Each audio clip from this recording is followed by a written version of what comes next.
ক্ষমতায় এসে নিজেকে লঙ্কার রাবণ ভাবার প্রবণতা দেখা যায় বক্সনগরের বিধায়ক তোফাজ্জল হোসেনের মধ্যে। প্রাক্তন মুখ্যমন্ত্রী বিপ্লব দেব এবং কেন্দ্রীয় মন্ত্রী প্রতিমা ভৌমিকের বিরুদ্ধে বিরূপ মন্তব্য করলেন বক্সনগরের বিধায়ক তোফাজ্জল হোসেন। এই বিরূপ মন্তব্যের প্রতিক্রিয়ার জেরে রবিবার দল থেকে বহিষ্কারের ইঙ্গিত প্রদেশ বিজেপি সভাপতি রাজীব ভট্টাচার্যের। তিনি সাংবাদিক মাধ্যমের মুখোমুখি হয়ে বলেছেন, দলের মধ্যে এ ধরনের বিরূপ মন্তব্য করার ফলে প্রদেশ বিজেপি সংগঠন যথেষ্ট কড়া পদক্ষেপ নেবে। দলের বিধায়ক ও সাংসদদের নিয়ে কালকে একটা মাঠে দেখা গেল, বক্সনগরের বিধায়ক তোফাজ্জল হোসেন একটা বক্তব্য রেখেছেন। কি বলবেন এই বিষয়টা নিয়ে?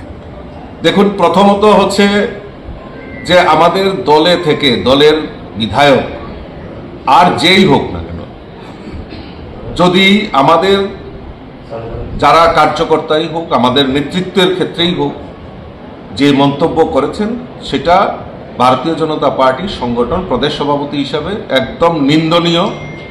একদম এই ঘটনার জন্য ওনাকে আমাদের দলের তরফ থেকে নিশ্চয়ই আমরা আমাদের দলের কেন্দ্রীয় নেতৃত্ব এখানে উপস্থিত রয়েছে, ওনাদের সঙ্গে আমারও কথা হয়েছে এবং যা করার দল সেখানে তার সিদ্ধান্ত জানিয়ে দেবে।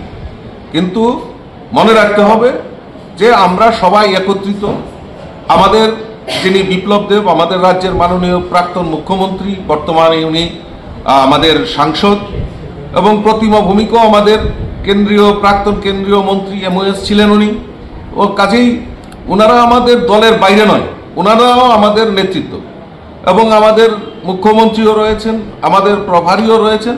আমরা সেই ব্যাপারে নিশ্চয়ই আলোচনা করে এই দল বিরোধী কথার জন্য, দল বিরোধী আলাপচারিতার জন্য নিশ্চয়ই দল সেখানে একটা কঠোর সিদ্ধান্ত নিতে যাবে।